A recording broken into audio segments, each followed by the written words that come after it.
नमस्कार बंधुरा आमी ओली लाइफ उइथ ओली चैनेले सबाइके स्वागत। बाड़ीते ढेड़स बा भेंडिर रेसिपि हयतो आपनारा अनेकबारई बानिये खेयेछेन, बाट ग्यारेंटी दिए बोलते पारी एकबार यदि आपनारा एइभावे बानिये देखें और अन्य कोनो पद्धतिते ट्राई करबेन ना, कारण एटा देखते जतटा सुंदर हय खेतेও किन्तु ततटाई भालो हय। एछाड़ा आपनारा घरोया किछु उपकरण दिए बानिये निते पारबेन एई रेसिपि। तो आमार आजकेर रेसिपि आलू भेंडी दो पेঁয়াজা। ताहले आसुन देखे नेওয়া যাক आमी आलू भेंडी दो পেঁয়াজার रेसिपि किभाबे बानाई। प्रथमेই आमी भेंडिगुलोके लम्बा लम्बा करे केटे निয়েছি, तारपरे कड़ाईते तेल गरम करे भेंडिगुलोके आमी फ्राई करे नेब। एखाने 4-5 चामच आमी सर्षेर तेल गरम करते दिएछि, तारपरे केटे राखा भेंडी ऐड करे ओटाके फ्राई करे नेब। एमन भावे फ्राई करब जाते भेंडिर रंगटा सुंदर थाके। एते आमी स्वाद मतन हलुद और स्वाद मतो नुन ऐड करे भेंडिगुलोके आमी फ्राई करे निচ্ছি। मीडियम टू लो फ्लेमे आमी भेंडिगुलोके फ्राई करब। तो आपनारा आपनादेर पछंद मतन तेल यूज करते पारेन। आमी एई रेसिपि सर्षेर तेलेई करेछि। एई जे देखुन भेंडी आमार फ्राई हये गेछे। भेंडिगुलोके आमी एकटा पात्रे तुले निलाम। तारपरे ओई कड़ातेई आमी आबारो किछुटा परिमाण सर्षेर तेल ऐड करलाम। तेलटा गरम करे ताते आमी केटे राखा आलुर टुकरोगुलोकेও ओर मध्य ऐड करे देब। এই যে দেখুন ভেন্ডিটা যেহেতু লম্বা করে কেটেছি, আলুটাও আমি সেই রকমই লম্বা করে কেটেছি যাতে দেখতে সুন্দর লাগে। এই রেসিপি আপনারা শুধু ভেন্ডি দিয়েও বানাতে পারেন, কিন্তু আমি ওর মধ্যে আলুটাও অ্যাড করেছি যাতে তরকারিটা একটু পরিমাণে বাড়ে। আলুটা আমি পরিমাণ মতন নুন और परिमाण मतन हलुद दिए फ्राई करे नेब। कालारेर जोन्नो एकटू आमी लाल लंकार गुड़ो ऐड करे दिलाम। एरपर आमी आलूटाके समस्त मशला दिए एकटू फ्राई करे नेब। मीडियम टू हाई फ्लेमे आलूटाके आमी फ्राई करे निচ্ছি।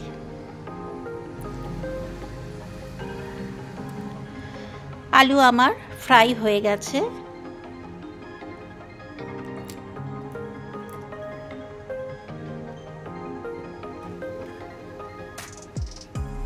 এরপর আমি আলুটাকে একটা পাত্রে তুলে নিলাম। এরপর ওই একই কড়াইতে 1 চামচ মতন আমি বাটার অ্যাড করলাম। এটা আপনারা সাদা তেলেও করতে পারেন, কিন্তু আমি বাটারে করেছি। বাটারে করলে এর স্বাদ দ্বিগুণ বেড়ে যায়। এই যে দেখুন 3 কোনা করে আমি পেঁয়াজটাকে কেটে নিয়েছি টুকরো টুকরো করে। দো পেঁয়াজা বানানোর জন্য ঠিক এইভাবেই পেঁয়াজটা কেটে নিতে হয়। সমস্ত পাপড়িগুলো ছাড়িয়ে নিয়েছি। নিয়ে আমি বাটারে পেঁয়াজটাকে হালকা বাদামি করে একটু ফ্রাই করে নেব। এর মধ্যে আমি দিয়ে দিলাম খুব সামান্য পরিমাণে নুন, হলুদ আর একটুখানি লঙ্কার গুঁড়ো। এতে কালারটা সুন্দর হবে। এর মধ্যে আপনাদের যদি মনে হয় আপনারা টমেটো ঠিক 3 কোনা করে কেটে অ্যাড করতে পারেন, কিন্তু আমি টমেটোটা এর মধ্যে দিইনি। টমেটোটা একটু শক্ত শক্ত থাকে, এতে দেখতে সুন্দর লাগে, কিন্তু আমার বাড়ির কেউ এরকম টমেটো খেতে পছন্দ করেন না, সেই কারণে আমি টমেটোটা এখানে দিইনি।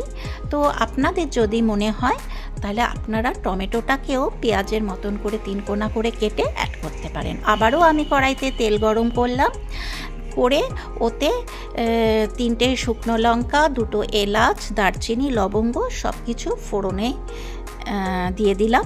দিয়ে ফোড়নটাকে খুব 15 থেকে 20 সেকেন্ড মতন একটু ফ্রাই করে নিলাম। নিয়ে এরপর আমি কুচিয়ে রাখা একটা পেঁয়াজ আমি ওতে অ্যাড করে দিলাম। পেঁয়াজটাকে আমি হালকা বাদামি করে একটু ফ্রাই করে নেব। এই যে দেখুন পেঁয়াজটা আমার হালকা বাদামি ফ্রাই হয়ে গেছে। এরপর আমি ওতে 1 চামচ আদা রসুনের পেস্টও দিয়ে দিলাম, ওটাকেও ফ্রাই করে নিলাম। এরপর আমি এতে 1খানা টমেটো কুচি অ্যাড করে দিলাম। আমি যেহেতু এখানে টমেটো দিয়েছি সেই কারণে আমি পেঁয়াজের ওই 3 কোনা পেঁয়াজের সাথে টমেটোটা দিইনি। এরপর এই টমেটোটা যাতে একটু নরম হয় তার জন্য আমি সামান্য পরিমাণে নুন আর হলুদ অ্যাড করলাম, করে টমেটোটাকে খুব ভালো করে ফ্রাই করে নেব মশলার সাথে। এতে একটু লাল লঙ্কার গুঁড়ো অ্যাড করে দিলাম। আবারও মশলাগুলোকে খুব ভালো করে নাড়াচাড়া করে একটু কষিয়ে নিচ্ছি। এরপর আমি টমেটোটা যাতে নরম হয় তার জন্য খুব সামান্য পরিমাণে একটু গরম জল অ্যাড করে দিলাম,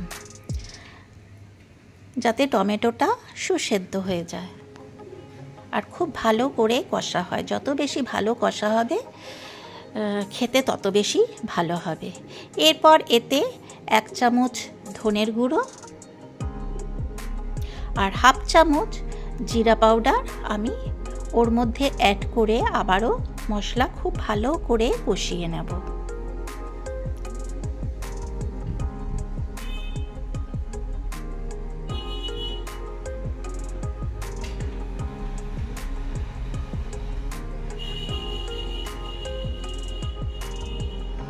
মশলা আমার খুব ভালোভাবে কষানো হয়ে গেছে।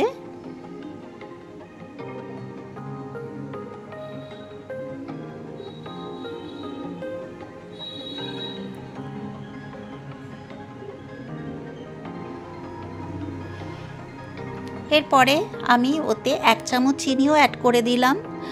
চিনিটা দিলে যেহেতু টমেটো দিয়েছি টক মিষ্টির ব্যালেন্সটা খুব সুন্দর হয় আর তরকারির স্বাদটাও দ্বিগুণ বেড়ে যায় বলে আমার মনে হয়। আর এখানে আমি 4 চামচ দই ফেটিয়ে নিয়েছি। তো আপনারা টক দই দেবেন, আমার কাছে টক দই ছিল না, মিষ্টি দই ছিল, সেই কারণে আমি মিষ্টি দই এখানে অ্যাড করেছি।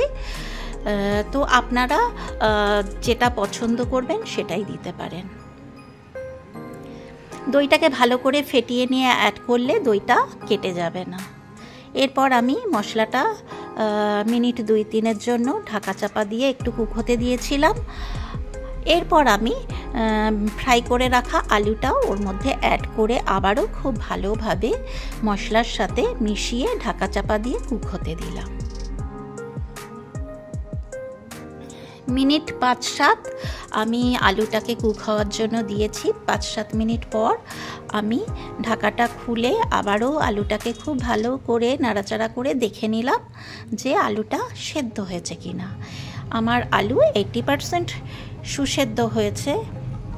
এরপরে আমি ভেজে রাখা ঢেঁড়স সেটাকেও আমি ওর মধ্যে অ্যাড করে দিলাম আর 3-4টে কাঁচা লঙ্কা ফাটিয়ে ওতে অ্যাড করে দিলাম।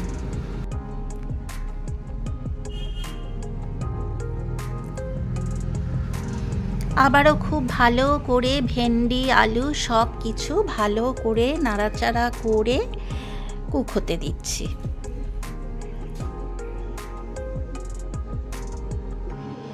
যেহেতু আমার আলু 80% কুক হয়ে গেছে, ঢেঁড়স বেশিক্ষণ কুক করব না, 2-3 মিনিট ওটাকে ঢাকা চাপা দিয়ে কুক হতে দিলাম। 2-3 মিনিট পর ঢাকা চাপা খুলে দেখলাম আমার আলু ভেন্ডি দুটোই সুসেদ্ধ হয়েছে। এরপর আমি ফ্রাই করে রাখা যে কিউব করা পেঁয়াজগুলো ফ্রাই করেছিলাম বাটারে সেটাকেও আমি ওর মধ্যে অ্যাড করে আবারও খুব ভালো করে নাড়াচাড়া করে একটু কুক হতে দেব।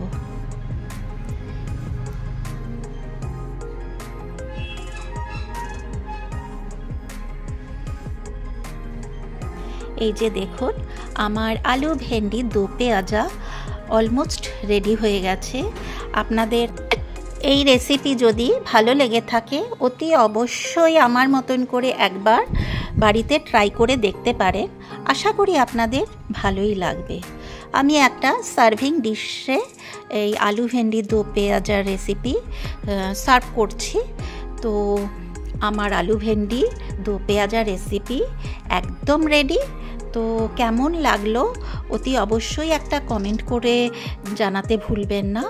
আর আমার চ্যানেল এখনও পর্যন্ত যারা নতুন তাদেরকে অতি অবশ্যই আমার চ্যানেল সাবস্ক্রাইব করার জন্য অনুরোধ রইল। আর পাশে যে বেল আইকনটা আছে সেটাতে ক্লিক করে দেবেন, তাহলে আমি নিত্য নতুন যা যা রেসিপি শেয়ার করব সেগুলোর নোটিফিকেশান আপনাদের কাছে পৌঁছে যাবে। তাহলে আজ এই পর্যন্ত। এরপর আমি আসব অন্য কোনো দিন অন্য কোনো নতুন রেসিপি নিয়ে। আপনারা সবাই সুস্থ ও ভালো থাকবেন। ধন্যবাদ।